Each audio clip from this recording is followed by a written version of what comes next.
Mike Bohn here with Michael Chiesa, who headlines the UFC's January 20th event, the first event on ESPN against Neil Magny. Mike, I'm curious, what's the like Michael to Mike paradox in your life? I know like your handle on Twitter is like Mike Mav, but like your official UFC title is like Michael. The only people who call me Michael are my parents and my sister. I got like my sisters call me Mike. My mom calls me Michael. I don't know.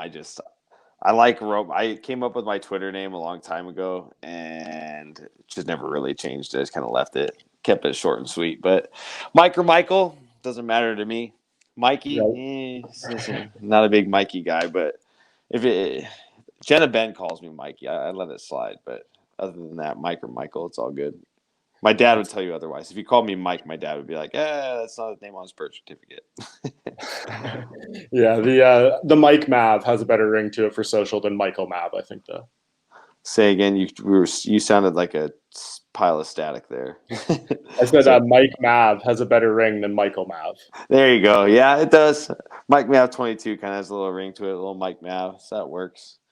Yeah, But, either one. well, man, you're getting ready to head over here. Where I'm on the ground in Abu Dhabi right now. I'm hours away from getting out of the quarantine here.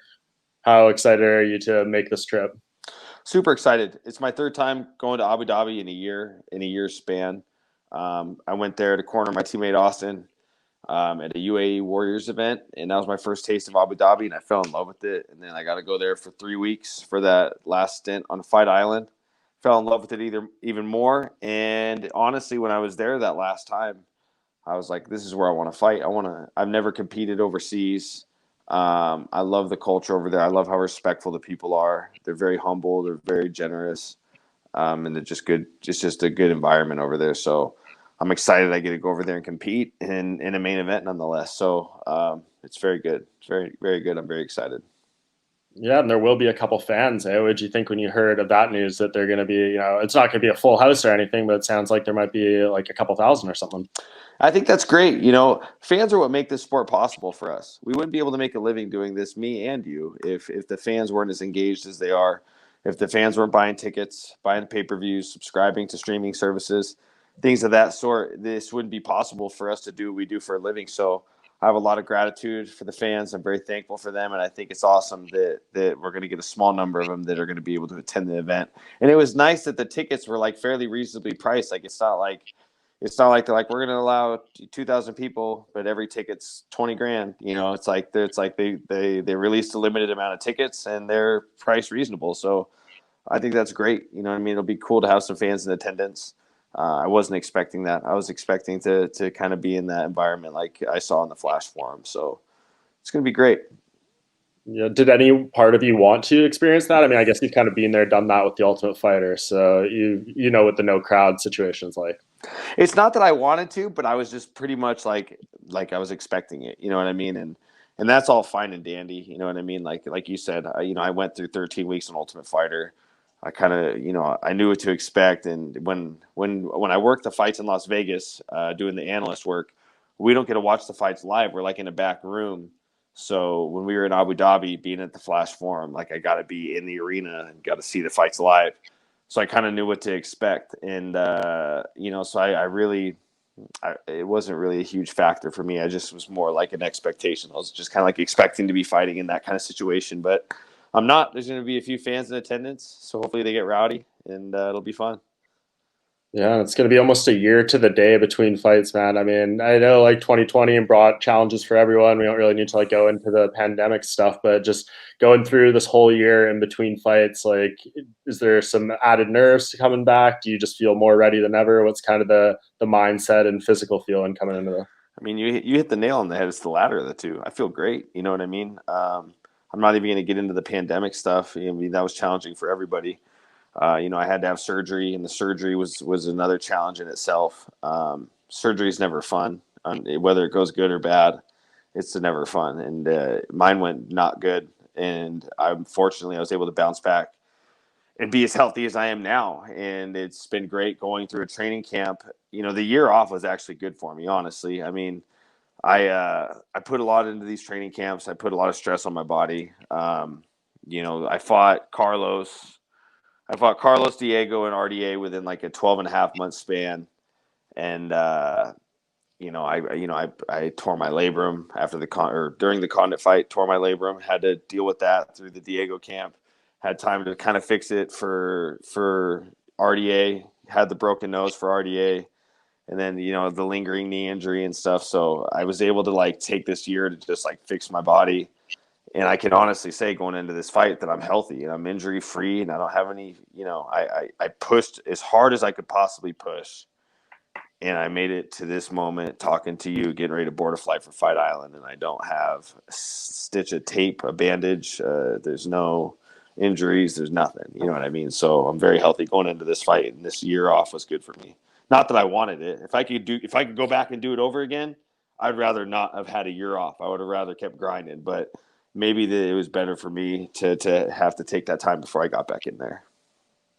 Yeah, does any part of you feel like some momentum was lost to a degree? Just obviously, those 3 wins you mentioned were great. You're on such a roll, and then you're back with the main event, so maybe not. Maybe to the media, maybe to a lot of the fans. I could see that, but and even to myself at some point, I almost like kind of felt like I lost my momentum. It was just a challenging time, and that's a different story for a different day. But my mind definitely played some tricks on me throughout last year. But once I was cleared to get back to full training, before I left for Fight Island, I knew, like, before I left for Fight Island for the analyst gig, I knew I was back. I was like, oh, dude, I'm fine. Like I got cleared by the doctors to train 100% again, and just even that first week back, once I got cleared, I knew, like, dude, your mind's playing tricks on you. You're still just as good as you were before. And I've had a lot of time to sharpen my mind as well as my skills. And that's like probably the best thing that I gained through last year was getting to do the 9 shows as an analyst. It like sharpened my mind. And that's a very hard tool to train as a fighter. You know what I mean? You can read motivational books, you can do all the sports psychologist stuff, and that stuff's very valid and it works. But the type of mental training I got to do is one of a kind. I became an analyst. I have a second job as an analyst now, and so now I've been training my mind in a different way, and that makes me more dangerous. So, it's been now looking back on it, 2020 was more of a productive year than it felt like as I was going through it. Yeah, you took the question actually right off my plate there, because I know you'd said something similar back when you did the scrum with the media in July on the Fight Island stint, kind of saying that you think you've kind of cemented yourself as a career-long analyst with the UFC. So that's got to be a good feeling, and knowing, yeah, you did get your fighting career kind of further along where you want it to be, but we always talk about what's life after fighting. What are these guys going to do? How are they going to set themselves up? And it seemed like you've positioned yourself awesome for that. Yeah, and it's I want to be one of the guys, Mike, I want to be like a DC, a Dominic, a Paul Felder, these guys that I love being an analyst, but the end goal is commentary. Like I put everything into this sport in my life. Like I am all in. This is all I've done for the last 13 years. So I'm very passionate about it, and I know that the people that have hired me to do the analyst work, they see the passions there, and they know I'm eager to get to that point. But they told their exact words, or you got to learn how to walk before you can learn how to run. So I'm still learning how to be the best analyst I possibly can. But the meat and potatoes of my career is fighting, and I'm excited to get back to the thing that I love the most. I love competition. I love fighting. I love training camp. I love everything that comes with this process. And, I feel like I got further into a new foray in my career and established myself well, and was able to take a break from that at the right time to get back to what's most important. And that's competition. The most important goal for me is becoming world champion. The other stuff is more like end game, you know what I mean? But I want it all right now. But it's most important for me to focus on Neil Magny, and that's what I've done for the last 3 months. Is focus on Neil. So I'm just excited for this opportunity to compete in the main event, and I'm gonna seize the opportunity, and then I'll get back to the desk work when I get done.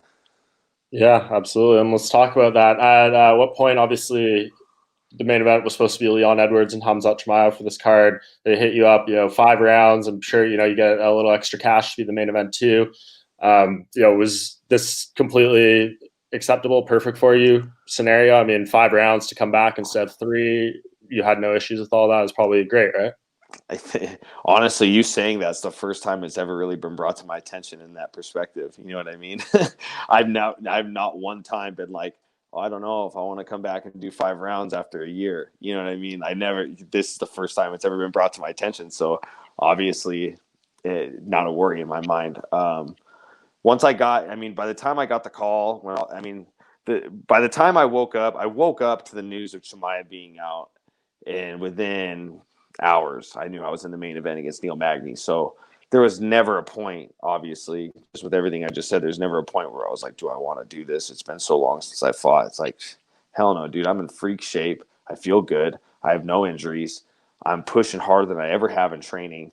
Like, I'd be a fool not to take this opportunity, no matter who it is. You know what I mean? Like, whether it's Leon or it's Neil, like, this is the time is now. You know what I mean? Like, it just the way, and it kind of panned out better. I think that I might have ran myself down kind of hard if I would have known long in advance that I was fighting in the main event. Maybe I would have went too hard in training and maybe would have hurt myself. You know what I mean? Like those extra training for those extra 2 rounds, it's very intricate. You know what I mean? You can't just you gotta go about it in a very measured way. You know, you gotta have a measured approach. So getting the call 3 weeks out that I'm in the main event, it's like, cool, now let's ramp it up. And my body's responded great. And I couldn't be any more confident than I am now.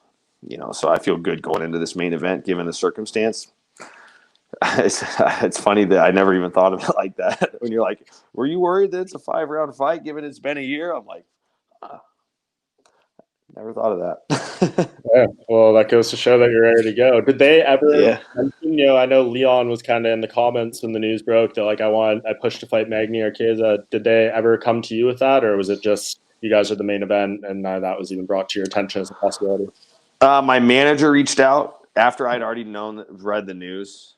I texted him a few swear words because I just thought I was going to lose my fight with Neil. I knew when the verbal agreements were set for me to fight Neil, it was like, hey, you're fighting Magny on this date, but just understand that there's a chance that he's going to have to fill in if something happens to Leon, or just something happens to that fight. So when I saw the news, I'm like, God dang it, I'm going to lose the matchup. And I wasn't really like I said, I just got to a point in my training camp when all these news broke that I was in such good shape that I just was like, I don't care who it is. I don't care if it's a main event. I don't care about anything. I just want to know I'm fighting on this day because I'm ready to go. You know what I mean? There's been times when I've lost opponents and been kind of been feeling like I'm in a scramble, where this one, I was like, well, crap. Well, no matter what, we're fighting. So there's really no sense of urgency or worry. But it honestly worked out better. My manager told Sean, we were willing to step in for the main event. So it's not like there was ever really talks, but it was more like, hey, we're throwing our name in the hat because I'd be a fool not to. What an opportunity. This is an opportunity no matter who it is. It's just great that, I get to stick with the guy that I've been training for and not have to really make any adjustments except just some extra conditioning and a few extra rounds, so it kind of worked out for the best. Yeah, so if you could put the analyst hat on for a little bit, give us the breakdown of Neil. I mean, this is a guy who has the second most wins in welterweight history behind GSP. Even guys who beat him, it's hard to look really impressive in doing so. Like when he loses, he's that type of guy. So what do you think you have to do to go in there and beat him and maybe make it look very good in the process? Well, you can't expect to look good beating Neil. I mean, that's kind of that's a tough expectation to put on yourself when you got a guy as well-rounded as he is. He doesn't really have any glaring weaknesses. He's good. He's just a good all-around fighter. He's very well conditioned. He comes from a good team, good human being. I mean, there's really nothing bad I can say about the guy. He's just a good all-around sport. And but I have certain aspects to my game that, like I said, he's good at everything, but I feel like there's things that I do better than he does. And those are going to be the things that I need to emphasize and capitalize on. And I think I'm going to surprise some people. I think I'm going to surprise a lot of people with how I'm going to look on Wednesday night. I almost said Saturday. I think I'm going to surprise a lot of people with how I look coming out there. I'm not the same guy that fought RDA. That was a you never want to go off someone's last fight. So I think that I'm going to surprise a lot of people with how I look in there. And I'm not expecting to look pretty beating Neil Magny. I'm just going to go do whatever I got to do to get the job done. You know, I'm going to be pursuing a finish as I always am. But if we got to go blood and guts for 5 rounds, so be it. You know, I'm ready to do whatever I got to do to get the job done. So nothing left to do but fight. Yeah, I do feel like 5 rounds is probably really beneficial in that regard because I feel like people always talk about how strong Neil is, and he's a guy that, not saying you in particular, but can go out there and like clinch someone up the fence for 2 rounds, and next thing you know, he's winning like a 29-28 decision after losing the third or something. 5 rounds, I imagine, creates a lot more opportunity to just do things and make the fight flow a little more.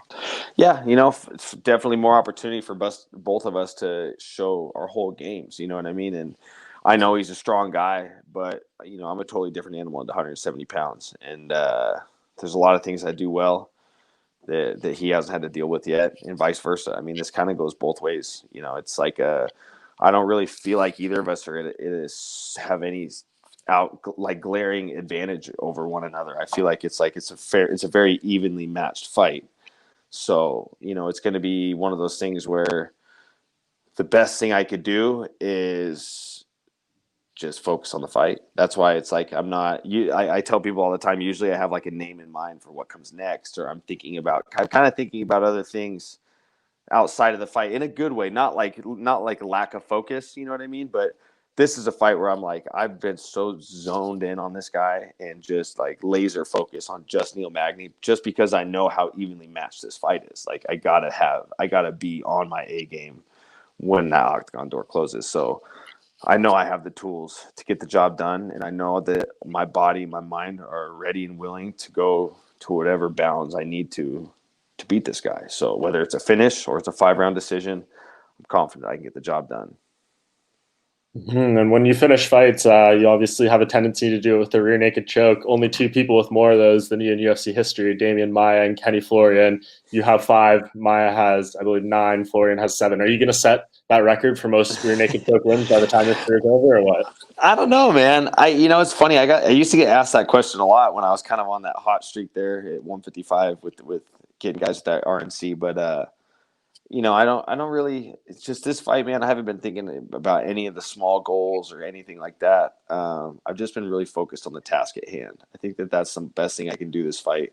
And if the win streak expands and records get broken, or I place in leaderboards for different type of statistics along the way, then that's awesome. But really, I've just been so zoned in on this guy in this fight long before it was a main event, and it had all these other ramifications along with it. I've just been laser focused on this guy. I've kind of turned a new corner after 2020 and in how I approach fighting from the mental standpoint. And if these small achievements happen along the way, that'll be great. But I'm just so focused on competition right now. That's good stuff, man. Well, I'll let you keep that focused in. I know you're probably, feeling the effects of the Seahawks loss the other Oh, day. God, Mike, we were doing so good. Mike, you gonna do me like that, bro? Hey, Oh I'm no. from Vancouver, so I'm right. If I had a football team, that would be it. Up there in Vancouver, Canada. So I know all my friends who are over there, who always go down to those games and stuff, are probably feeling the same hurt. So Yeah. Yeah, sorry, I had to unplug my headphones. I just realized I was at 1%, and I was like, "Oh my God, my iPad's about to die." Right when he brings up the Seahawks, like I'm some poor loser. Well, I think that's probably a good omen to get it done. I know you're on the way over here. We will talk again once you're on the ground and everything. But I appreciate you doing this. Hopefully, the flight's over and everything is safe. I did it; and it wasn't too bad. You're going to be up there in the nicer seats than I was back there in coach, though. So I'm sure it'll be a more enjoyable trip for you. Yeah, man, I'm super excited to see you, and I'm super excited to get over there for fight week, man. It's been a long road back. I'm excited to come home. I'm excited to come back and do what I do best, and that's compete, put on a show for the fans. And Lord willing, hopefully I get my hand raised. I did everything I could possibly do to win this fight. There's nothing left to do but just lay it on the line. So I appreciate the opportunity for you to come on and talk to you. And I'm sure I'll be seeing you when the fight gets over. Yeah, absolutely will, man. Appreciate you. Thanks for the time. Yep.